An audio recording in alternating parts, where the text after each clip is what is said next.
Okay, hello everyone. Can you hear me alright?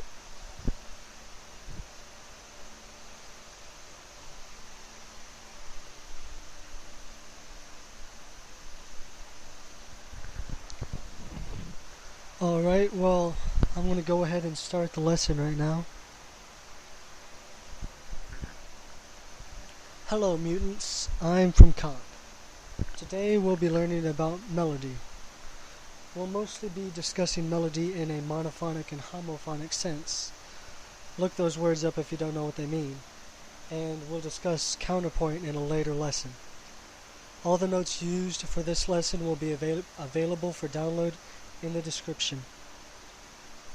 Now, all melodies are a series of notes.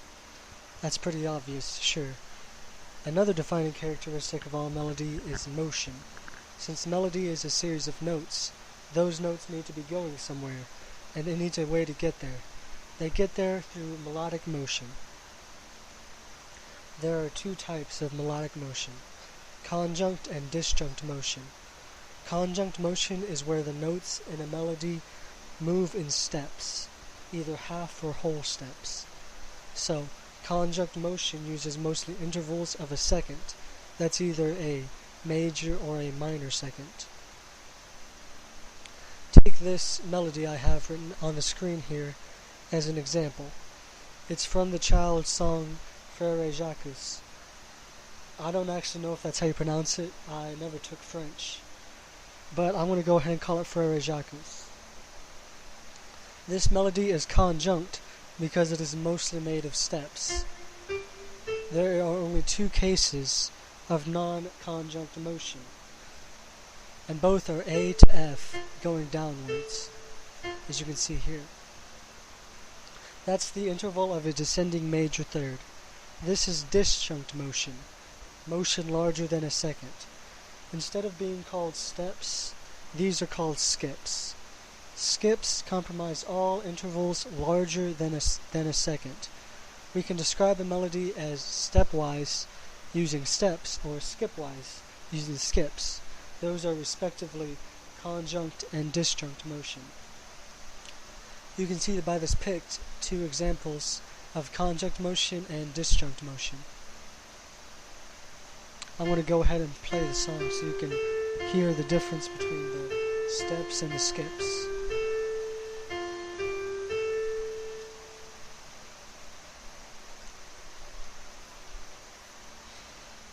Alright, so that's how a melody gets somewhere, but it has to have somewhere to get to. Music in general is defined by attention-resolution relationship, like in the 1-5-5-1 progression and the 1-5 progression we looked at yesterday, last week. The melody of a piece is no different. Let's look at the scales first. By the way, major and minor scales are both called diatonic. Using other notes is called chromaticism. The chromatic scale is just all 12 Western notes. You want to use chromatic notes in your melody to prevent it from becoming boring. You can write a great song with just diatonic notes, but chromaticism can expand your vision. Look at this piece by Bach. It's in D minor, but it uses chromatic notes amongst the diatonic ones. It's actually called Chromatic Fantasia in D minor. As you can see by all the sharps and the maturations and flats, it's using chromatic notes outside of the D minor. Modality is another type of way of organizing music, and it's basically the same thing as diatonic, but it uses different scales. We'll talk about that in a later lesson. Okay, so scales. Just as you have harmonic function in your various chords, you can have some basic function in the notes of a scale. Keep in mind, I'll be talking about the major scale here. This is important because of the leading tone in that scale. This note, the leading tone, is the most unstable note in the scale, as you should already know. The third and the fifth are also very stable notes. and the root is the most stable note. That's the note that the leading tone wants to resolve to. That follows the idea that the root, third, fifth, and seventh are all very important notes. The other notes are rather in between. The fourth is generally more stable than the sixth and the second, and the sixth is generally more stable than the second, putting the second very close to the seventh, meaning the second also wants to resolve to the root, but just not as much as the seventh. Now, before I continue laying down some rules for melodies, let me point out that these are all very general guidelines. These are the best ways to follow when you're writing safe melodies. You're going to want to break these rules as soon as possible. Also, this is all very classically oriented. Jazz melody is, well, it's mostly improvised. We'll discuss jazz melody more next lesson when we get into musical form and structure. There we'll be talking about composing ahead for jazz, and of course some classical structures. A good mantra to follow is that if it sounds good, it is good. So the rules are these. You want to try to use mostly conjunct motion. Try to use stable notes on the strong beat of the bar. In 4/4 that would be 1 and 3. In 6/8 that would be 1 and 4. That's not actually how you count it, but you get it. Strong beats will also be referred to as accented and weak beats as unaccented. Also, try not to use dissonant harmony over chords. Now, dissonant is a harmonic term. It refers to how unstable a chord or note is in relation to another note. For example, both C and G are stable notes, so they are not dissonant. They are called consonant. Chords like diminished or augmented chords are very dissonant because of a sharp 5 or flat 5 is dissonant in relation to the root note. This isn't to say that dissonance is bad. It's just that common practice classical music tends to avoid it. As you can see by this pic, you can see how all the intervals are grouped under perfect consonants, imperfect consonants, and dissonance. Imperfect consonants just means a weaker consonants, kind of like the imperfect authentic cadence is weaker than a perfect authentic cadence. Now, when you're writing a melody over chords, you'll have two types of notes you're using, chord tones and non-chord tones. This red note right here is called a non-chord tone, and that's because chord tones are notes in the chord. For example, if you have a C major chord, as I do right here, then you either have C, E, or G as chord tones. Like this C right here is a chord tone. This D right here is not a chord tone because it's not in the note. The chord, that is. The note isn't in the chord. Following the consonance and dissonance rule, you'll want to use mainly chord tones when your melody occurs over a chord, in either chord or non-chord tones between chords. There are a few different ways you can do this. You can use a passing tone, abbreviated as PT, and that is a chord tone, a non-chord tone, in between two chord tones, approached and left by step. So you go from a consonant note to a dissonant note, back to a consonant note. Now this D is not in the current harmony. It is approached by step from the C and then resolved by step to the E, going in the same direction. So that means this D is a passing tone. Passing tones can be on either the weak or the strong beats.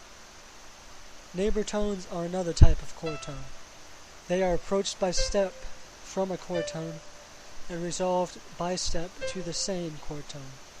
Again, they are either on a weak or strong beat, but they are usually on a weak beat. Incomplete neighbor tones are a variation on this.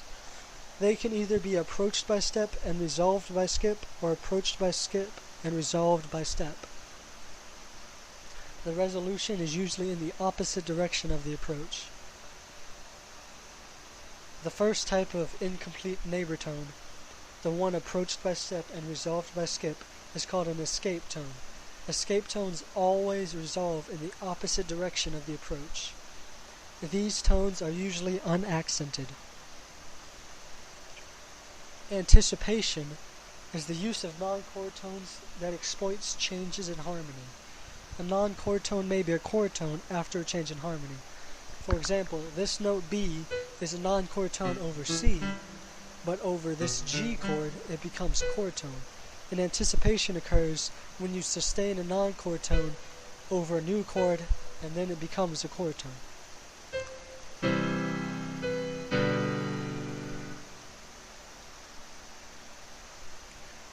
A suspension usually occurs on the accented beat, and it's basically the opposite of an anticipation. It sustains a chord tone over a new chord, and then that becomes a non-chord tone, which then resolves by step.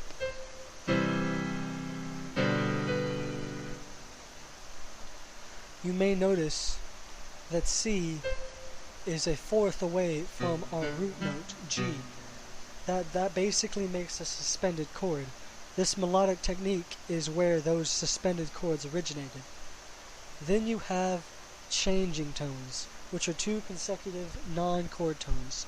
The first approached by step from a chord tone, the second approached by skip and resolved to another chord tone by step. A pedal point is a tone in the lowest voice, usually either the root or the fifth, repeated or sustained through a chord progression.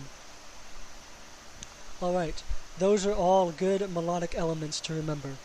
Let's talk about actually constructing a melody. The shortest structure in music is the motive. Motives are very small components of a melody.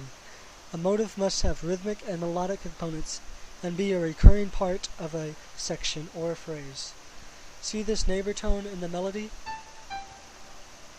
It's not a motive yet because we haven't used it multiple times, but we can use it to make up a phrase. Phrases are complete musical ideas.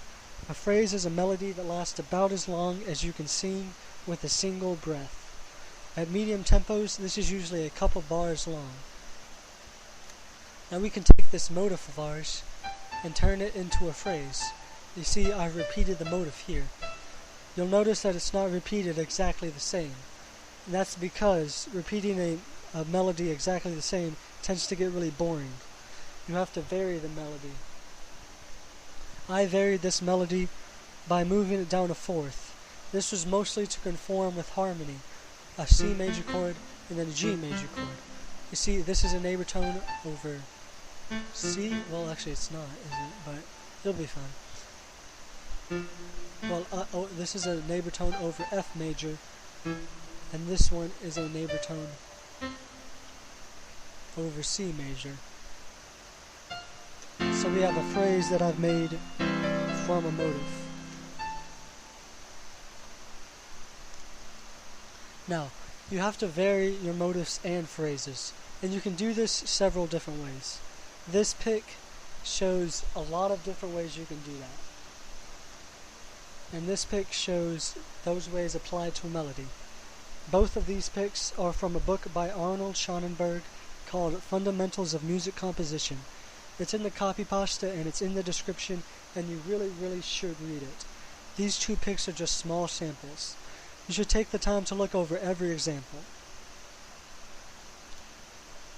Now I'd like to talk briefly on two very common forms of variation. One is inversion.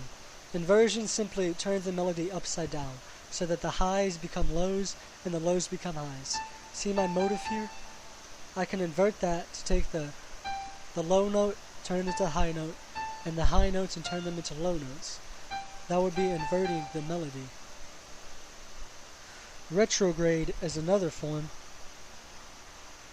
There you simply play the melody backwards. See this phrase that I have here? If I start from the last note and go back to the first note, I'd be playing the melody backwards. That's retrograde.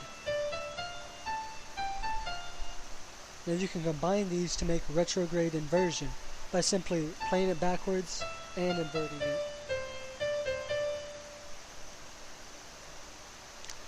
This pic shows the common ways of doing that. You know that's how you vary a melody, through retrograde and inversion. Now, you should choose a good composition. Sonatas or a theme and variations are great ones to study, and you should study them. Steal things from them and compose your own stuff. Take a theme and write variations. Take a chord progression and write phrases. Pick out motifs and write new phrases. Starting with a harmony and its chord tones is always a safe bet. Then you can add non-chord tones. Add chromaticism. Finally, just play what sounds good. Following all of these rules, your melody can still sound like total shit. You have to make creative decisions to make it sound good. Peace out.